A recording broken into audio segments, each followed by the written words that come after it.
Hi everyone, today I want to sharing this folding gate. This gate quite heavy. You see it push, very hard to push.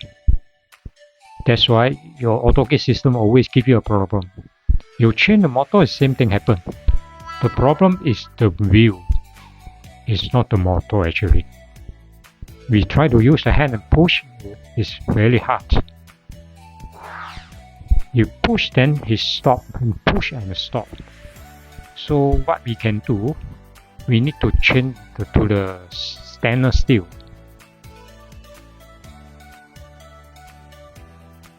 This is after we change. You see one hand push until the end. This is powerful of the stainless steel 3-layer wheel. Even though he stand on the gate still continue moving.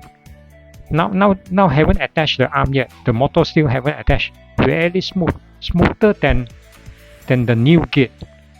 So this is what I want to share. Thank you so much.